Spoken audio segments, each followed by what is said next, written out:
रस्ते खराब असताना मौन, उपमुख्यमंत्री यांचा तारदाळ दौरा निश्चित होताच कामाला वेग. हातकणंगले तालुक्यातील तारदाळ खोतवाडी हातकणंगले या मार्गावर रविवार दिनांक 1 फेब्रुवारी रोजी सायंकाळी महाराष्ट्र राज्याचे उपमुख्यमंत्री एकनाथ शिंदे यांचा रोड शो आयोजित करण्यात आला आहे. या रोड शोच्या पार्श्वभूमीवर संबंधित मार्गावरील रस्त्याची डागडुजी शनिवारपासून घाईगडबडीने सुरू करण्यात आली आहे. मात्र या अचानक सुरू झालेल्या कामामुळे सर्वसामान्य नागरिकांमध्ये तीव्र नाराजी व्यक्त केली जात आहे. या मार्गावर मागील अनेक महिन्यांपासून मोठमोठे खड्डे पडले होते.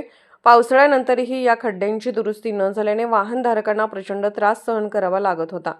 दुचाकीस्वार, रिक्षा चालक तसेच चारचाकी वाहनधारकांना अपघाताचा सामना करावा लागत होता. काही ठिकाणी अपघातामध्ये नागरिक जखमी झाल्याच्या घटनाही घडल्या होत्या. मात्र त्यावेळी संबंधित सार्वजनिक बांधकाम विभागाकडून कोणतीही ठोस कार्यवाही करण्यात आली नव्हती. आता मात्र राज्याचे उपमुख्यमंत्री या मार्गावरून येणार असल्याची माहिती समोर येताच रस्त्याची डागडुजी तातडीने सुरू करण्यात आली आहे.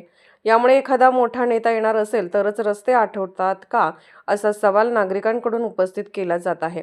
या कामाबाबत स्थानिक नागरिकांमध्ये चर्चा रंगली असून सर्वसामान्यांच्या सुरक्षिततेपेक्षा व्हीआयपीच्या दौऱ्याला अधिक महत्त्व दिले जात असल्याची भावना व्यक्त होत आहे.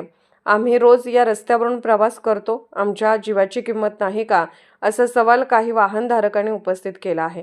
विशेष म्हणजे ही डागडुजी तात्पुरत्या स्वरूपाची असून रोड शो संपल्यानंतर या रस्त्याच्या कायमस्वरूपी दुरुस्तीचे काय, असा प्रश्नही नागरिक विचारत आहेत.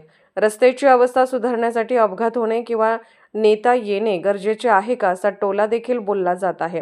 या पार्श्वभूमीवर संबंधित विभागाकडून यापुढेही सर्वसामान्य नागरिकांच्या सुरक्षिततेला प्राधान्य देत रस्त्याची नियमित देखभाल व कायमस्वरूपी दुरुस्ती केली जाणार का, याकडे संपूर्ण परिसराचे लक्ष लागून राहिले आहे.